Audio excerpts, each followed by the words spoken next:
Today we're looking at a particular piece of automation between BABELFORCE and Geckoboard. And what we're going to do is check how can we, for any event in a call or an interaction, send custom data to our dashboard so that we get a real-time update and so that the correct values land in the right fields. This can unlock significant business benefits. First of all, you reduce the resource and effort and time to obtain data. You decrease the delay to take action when something is noticed, and you can remove dev costs since you can just configure whatever you need to appear in your real-time dashboard. Let's take a look at the outcome. So here I am in Geckoboard, and I've got a gauge widget that's going to indicate whatever metric I'm interested in. It's going to indicate whether I'm in the red area or the green area. Now you can use any kind of widget or any kind of report that will work, and you just have to set up the dataset correctly to measure what you want.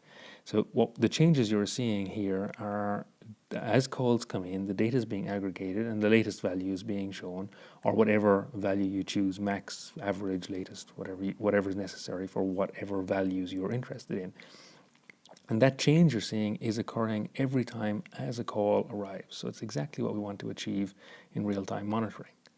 Okay, how do you do this? Well, it's quite easy. You set up the data set based on how that's defined in Geckoboard.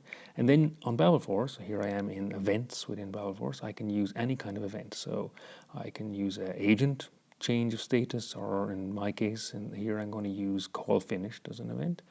And I'm using a standard BABELFORCE action called append data to dataset for the Geckoboard integration. And this is a pre-built action, so you can use it immediately.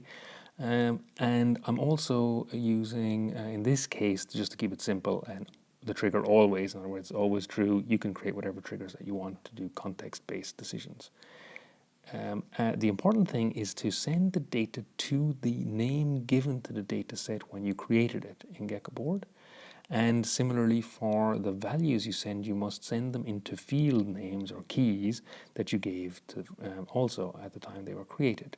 So in my case, I've got two simple ones, my percent and my amount.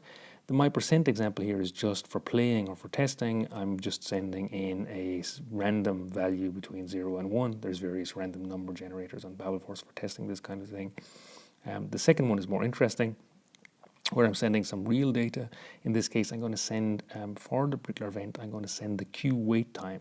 So the queue wait times are then going to arrive in the dataset and be aggregated for the widget in Geckoboard, and will then produce whatever metric I'm interested in, depending on how I set up the widget. Okay, so that's about all you have to do to make it work, and that's immediately going to give you real-time responses to the values that are coming out of your calls or interactions. So exactly as we see it here, it's going to change and indicate exactly what's going on. You should give it a try. It's really easy.